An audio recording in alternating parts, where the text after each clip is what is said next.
Hey guys, this is Manish और आप देख रहे हैं स्टडी प्लैनेट। आज हम बात करने वाले काफ़ी इंपॉर्टेंट टॉपिक के बारे में जिसका नाम है इंडस वैली सिविलाइजेशन।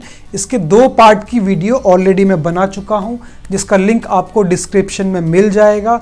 इसके अलावा और भी बहुत सारी वीडियोस मैं बना चुका हूं, जैसे कि वैदिक सिविलाइजेशन हो गया और इसके अलावा पोस्ट वैदिक पीरियड हो गया, मॉरेंस एडमिनिस्ट्रेशन हो गया, या फिर अशोका की धम्मा पॉलिसी हो गया, या सबसे important sources of Indian history. तो बहुत सारी वीडियोस हैं जिनके लिंक आपको डिस्क्रिप्शन में मिल जाएंगे। आज के इस वीडियो के अंदर हम लोग कंटिन्यू करने वाले हैं जो टॉपिक्स हमारे बचे हुए थे इंडस वैली सिविलाइजेशन के अंदर।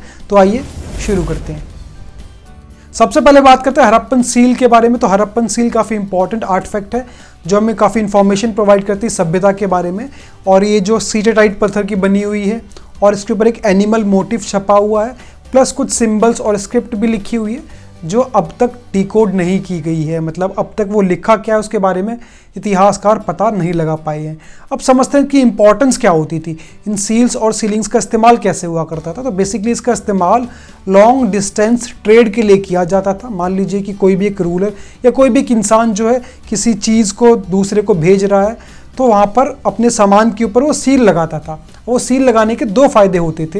पहला फ़ायदा, वो सेंडर्स आइडेंटिटी को बताता था, मतलब ये बताता था कि वो सामान जो है किसकी तरफ से भेजा गया है।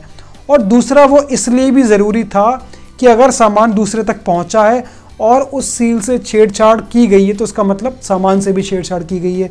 और अगर वो सील सही सलामत पहुंचती थी तो उसका मतलब हम समझेंगे कि वो सामान एज इट इज़ पहुंच चुका है। आज के टाइम पे भी हम देख सकते हैं, जैसे कि मान लीजिए कि जोमेटो से या स्विगी से आप कुछ भी खाना ऑर्डर करते हैं तो वो अपनी सीलिंग्स मतलब प्रॉपर सील लगा के टेपिंग करके देते हैं। और आप खाना लेने से पहले सबसे पहले चेक करते हैं कि क्या वो सील सही तरीके से लगी हुई है, तो आप समझेंगे कि रेस्टोरेंट से खाना सेफली सही सलामत आ गया है। और अगर उस सील से छेड़छाड़ हुई तो आप समझ जाओगे कि खाना रास्ते में किसी ने खा लिया है।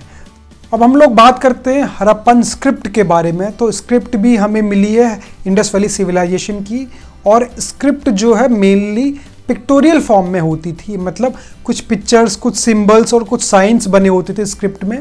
और ऐसे करीब करीब 375 से 400 सिंबल्स हमें मिले हैं जिनसे पूरी स्क्रिप्ट हड़प्पन की बनी हुई है। और ये जो स्क्रिप्ट हुआ करती थी वो जो है राइट टू लेफ्ट लिखा जाया करती थी, मतलब उल्टे तरीके से लोग इसको लिखते थे।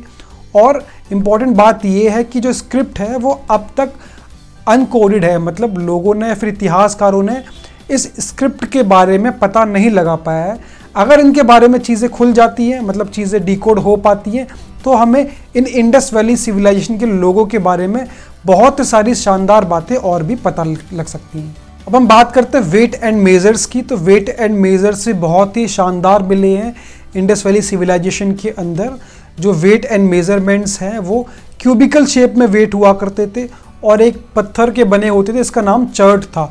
तो चर्ट पत्थर के बने होते थे, क्यूबिकल शेप की फॉर्म में हुआ करते थे। और जो है ये 2 के मल्टीपल्स में हुआ करता है। लाइक 1 किलो का वजन हो गया, उसके बाद 2 किलो का वेट हो गया, 2 के बाद 4 किलो, 8 किलो, जो है 16 किलो, इस तरीके से 2 के मल्टीपल्स में वेट हुआ करते थे।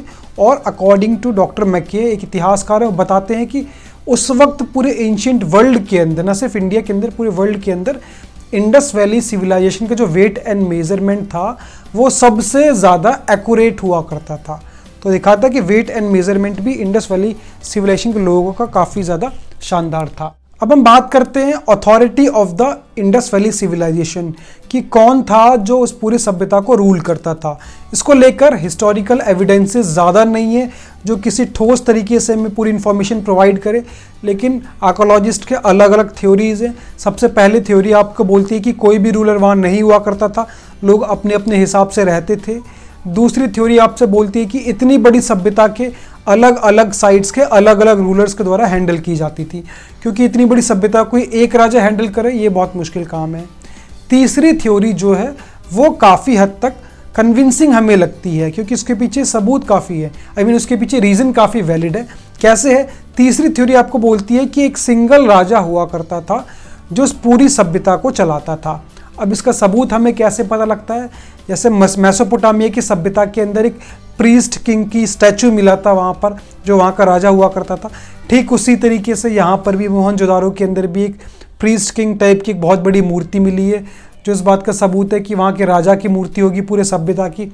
और दूसरी बात, और भी बहुत सारे सबूत हैं, जैसे कि strict control on the weight and measurement, कि पूरी सभ्यता के अंदर वेट और मेजरमेंट पे कितना ज़्यादा स्ट्रिक्ट कंट्रोल था, प्लस वो जो उनकी टाउन प्लानिंग कितनी शानदार थी, ड्रेनेज सिस्टम किस तरीके से बनाया गया था, और वहाँ की जो ब्रिक्स थी वो बिल्कुल स्टैंडर्ड रेशो की हुआ करती थी। ये सारे सबूत बताते कि सिर्फ एक ही राजा था, एक अथॉरिटी थी जो पूरी तरीके से सभ्यता को कंट्रोल करती थी और सही तरीके से उसके मैनेजमेंट को देखती थी। अब हम लोग लास्ट में बात करेंगे कि what are the reasons behind the ending of this civilization, कि इस इतनी बड़ी, इतनी शानदार सभ्यता के पीछे, इसके अंत होने के पीछे क्या रीजंस थे। उससे पहले आपको बता देते कि अगर आप लोग हमारे चैनल पर नए जुड़े हैं तो आप हमें सब्सक्राइब कर सकते हैं, जिसमें आपको पॉलिटिकल साइंस और हिस्ट्री से रिलेटेड बहुत सारी वीडियोस आसान भाषा में मिल जाएगी। तो आप जिस भी क्लास में हैं या फिर जिस भी सेमेस्टर में हैं, आप सिंपली चैनल को सब्सक्राइब कर सकते हैं और उसकी प्लेलिस्ट जाके चेक कर सकते हैं अपने हिसाब से, तो जिसमें आपको अपने कोर्स के हिसाब से बहुत सारी वीडियोस मिल जाएंगी।